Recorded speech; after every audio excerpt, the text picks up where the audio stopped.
الفيديو ده مميز قوي لانه هيتكلم عن معادله هتعوضنا عن معادلات كتيره كانت موجوده واحنا كنا بنتعب واحنا بنستخدمهم. ايه هم المعادلات دي؟ VLOOKUP، LOOKUP، INDEX وماتش، ودول اللي احنا خدناهم في المعادلات البحثيه. ولكن مش معنى ذلك اللي انا اهملهم او ما اعرفهمش. انا مهم قوي ابقى عارف كل حاجه علشان انا ما اعرفش الظروف اللي هتحطني استخدم اوفيس ايه. فانا هنا هنبدا نتعرف دلوقتي على اهم مميزات معادله XLOOKUP وازاي استخدمها وازاي ابدا استغنى عن اندكس وماتش وفي لوك اب وازاي هي اصلا هتوفر لي وقت كتير قوي. طبعا انا هنا قدامي ايديهات الموظفين، اداراتهم، واسماء الموظفين، وانا هنا عندي تيبل في اسماء الموظفين بهذا الشكل ومطلوب مني الاي دي. هتيجي تقول لي في لوك اب، هقول لك لا طبعا، لان في لوك اب الحاجه المشتركه بتاعتي او الحاجه اللي انا بستخدمها في البحث لازم تبقى موجوده في العمود الاول، فما ينفعش الليفت لوك اب، لازم تبقى رايت لوك اب اللي هو يبدا يبحث من على يمين الحاجه اللي احنا بنستخدمها. طيب هنستخدم اندكس وماتش، طبعا ده حل، ولكن احنا دلوقتي هنتعلم معادله اكس لوك اب. فانا هاجي هنا كده اقول يساوي اكس لوك اب واقوم جاي مختار اسم الموظف كده واعمل كوما، ده الحاجه اللي انا داخل ادور عليها. بعد كده اللوك اب اري هو العمود اللي فيه اسماء الموظفين، ممكن اختاره كده وممكن اقف على اول اسم وانزل كنترول شيفت سهم لتحت واقوم جاي مثبتها ب F4 واقوم جاي عامل كوما. بعد كده الريتيرن اري ده هو العمود اللي فيه الناتج. فانا لو جيت هنا كده عند عمود الاي دي فهقف عند الاي دي الاولاني كنترول شيفت سهم لتحت واثبتها ب F4. دي كده الحاجات الاساسيه اللي هو محتاجها: اللوك اب فاليو، اللوك اب اري، الريتيرن اري. اللعب كله بقى في الحاجات اللي جايه، بس دي لسه هيتم شرحها يعني واحنا شغالين دلوقتي. نفهم بس الحاجات الاساسيه الاول اللي هو اللوك اب فاليو واللوك اب اري والريتيرن اري. هدوس انتر هيطلع لك كده الاي دي عادي خالص، ولو جينا عملنا اوتو فيل هتطلع معاك الاي ديات بشكل كويس قوي. بعد كده عندي هنا الحاجات دي وانس اللي انا اعمل كوما بيجي هنا يقول لي if not found، لو الحاجه اللي انت بتدور عليها دي مش موجوده.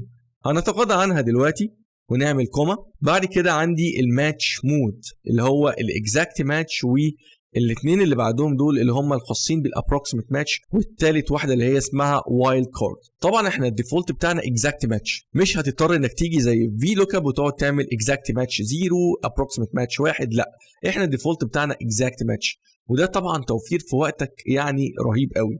فانا عندي هنا الاكزاكت ماتش والابروكسيمت ماتش والوايلد كارد وهنبدا نتعرف عليهم دلوقتي. بعد كده بعمل كوما، عندي حاجه اسمها السيرش مود، في عندي الفيرست تو لاست واللاست تو فيرست والباقيين البيناري سيرش. ايه بقى السيرش فيرست تو لاست دي؟ هقولها لكم كده على طول، هنفهمها على طول ان شاء الله. انا هنا دلوقتي انا عندي الداتا، وارد تبقى الحاجه اللي انت بتدور عليها دي مكرره، موجوده مره فوق وموجوده كذا مره في النص وموجوده في الاخر خالص.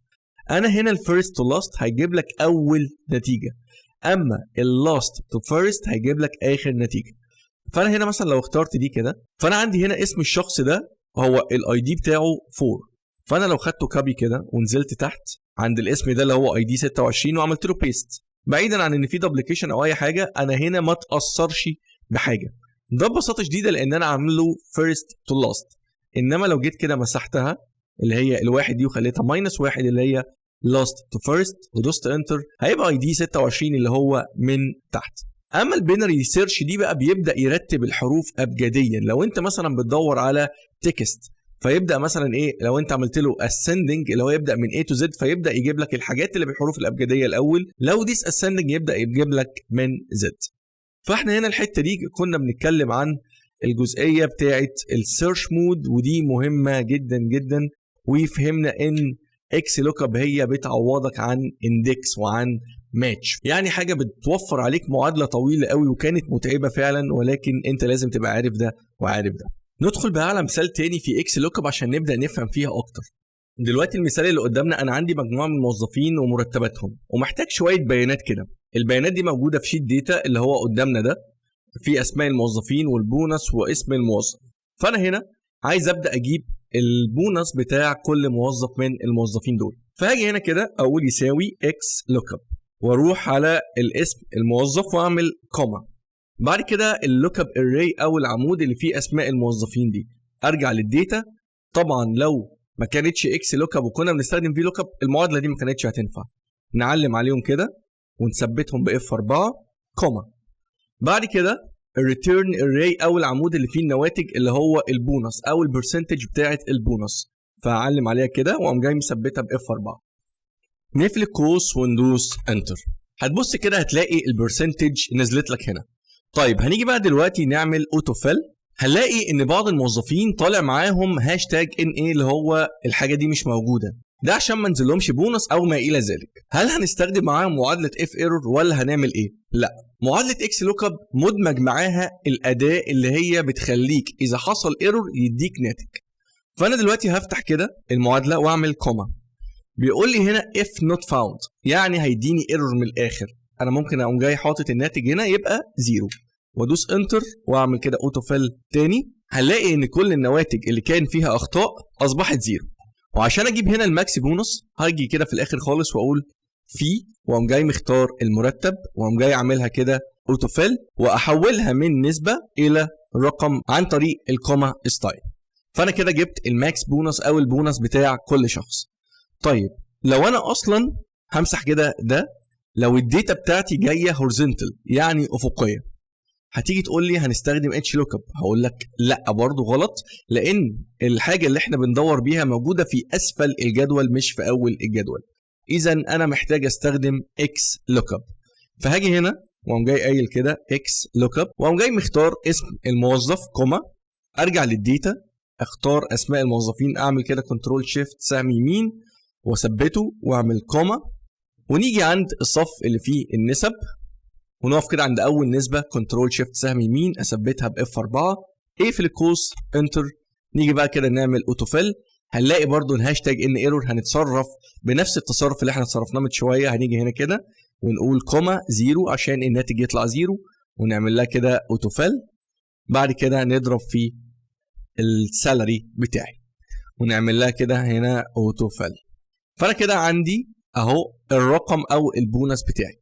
طبعا الماكس بيمنت دي اللي هو البيمنت اللي هو هياخدها، فهنيجي هنا نقول يساوي ده بلس ده عشان تبقى الكيس معانا كامله ونعمل لها اوتو فيل.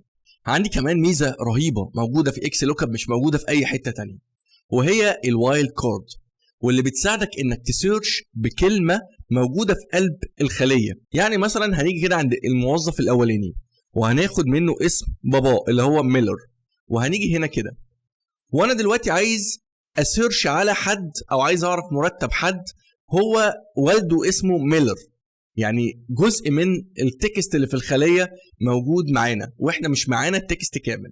هل ينفع نستخدم اكس لوك اب؟ ينفع طبعا. تعال نشوف ازاي. هنيجي هنا كده نقول يساوي اكس لوك اب. لو انا اخترت الخليه دي كده دلوقتي هيحصل معايا مشكله، ولكن انا هقول له انا محتاج ان ده يبقى الاسم الثاني، وعشان اقول له ده هاجي كده على شمال جي 3 اللي هي الخليه بتاعتي وهعمل كده دبل كوت استريكس دبل كوت واعمل اند. كده انا بقول له اللي انا في كلمه على يسار الاسم ده، يعني ببساطه شديده الاسم اللي معايا هو الاسم الثاني.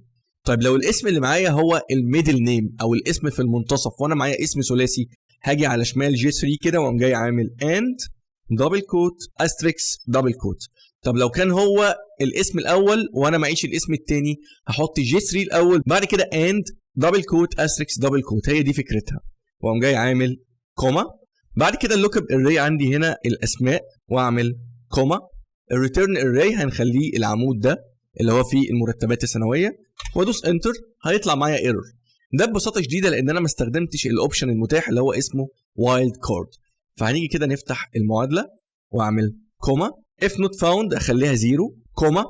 اي انا عندي دلوقتي exact match و exact match or next smaller و exact match or next larger.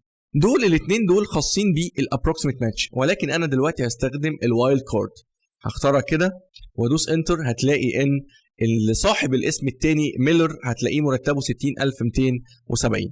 ولو جبت مثلا اي واحد منهم الاسم الثاني، ناخد ده مثلا اللي هو مرتبه 21000، فهنحطه هنا كده هتلاقيه طلع معاك. وهناخد ده كده اهو نقعد نجرب كده هتلاقي الاسم طلع معاك. يبقى انا اقدر دلوقتي باستخدام اكس لوك اب اللي انا ادور بيه الاسم الثاني او الاسم الاول او اي جزء من التكست بتاع الخليه بتاعتي. دلوقتي شكل اخر من اشكال الاكس لوك اب. دلوقتي انا مجهز لك هنا اسماء الموظفين في دروب داون ليست بهذا المنظر. وعندي هنا قائمه من الثلاث قوائم اللي احنا عاملينها دي، اللي هي المرتب السنوي والماكس بونص والماكس بيمنت. عمال كده اختار باستخدام الدروب داون ليست. فانا هنا عايز بمجرد ما اختار الاسم واختار العمود يجي لي هنا القيمه. ده لو فاكرينه اخدناه في اندكس وماتش وكنا بنعمله بمنتهى البساطه، ولكن هنا هيبقى ابسط بكتير. هنيجي هنا كده نقول اكس لوك اب واختار اسم اللي هو الشخص اللي انا مختاره ايا كان اللي انت مختاره ايه، زي او لا، وبعمل كوما. بعد كده اقوم جاي مختار الكولوم اللي فيه اسماء الاشخاص، كوما.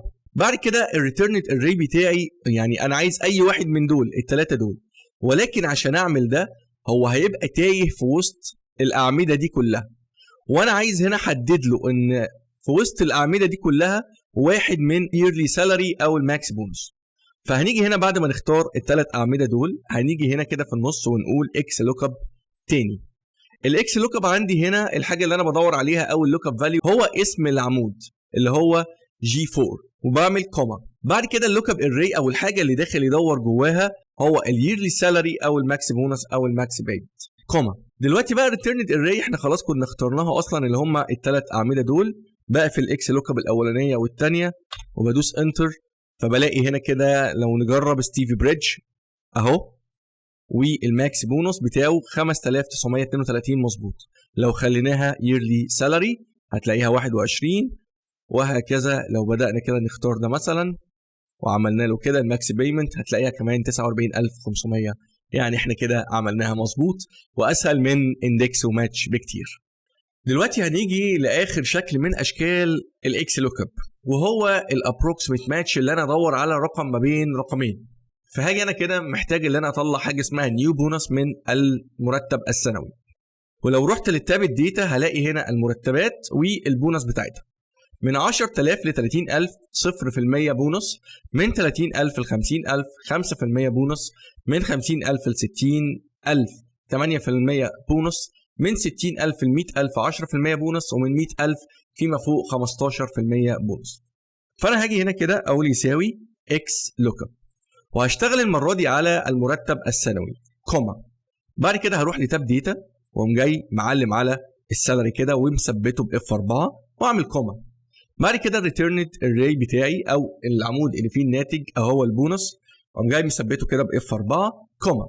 لو انا رجعت دلوقتي هنا كده عشان ابقى شايف الحاجه اللي انا بختارها، فانا عندي هنا if not found اللي هو هنعملها بزيرو كوما. بعد كده الماتش مود اكزاكت ماتش تطابق تام دي مش هتنفع معايا، ولكن هنختار دي او دي اللي هي اكزاكت ماتش اور نيكست سمولر ايتم اللي هو -1، واعمل كده انتر وهعمل اوتو فيل. هتلاقي النواتج كده طالعه شكلها غريب. كل اللي احنا محتاجينه اللي احنا محتاجين نعمل كده برسنتج. فهتلاقي هنا كده اهو لو واحد مثلا مرتبه 60270 هنروح كده هنلاقيه ما بين ال 60000 وال 100000 يبقى 10% بونص اهو بهذا الشكل. لو 39000 مثلا زي ما هو ظاهر قدامي كده هنبص هنا ما بين ال 30000 وال 50000 5% بونص، يبقى انا كده ماشي بشكل صحيح. وعشان نظبط النيو بونص هو مش عايز البرسنتج، هو عايز رقم. فهاجي هنا كده وهضرب في الييرلي سالاري واقوم جاي عامل اوتو فيل واقوم جاي محولها تاني لنمبرز. وبكده نكون انهينا كل اشكال اكس لوك اب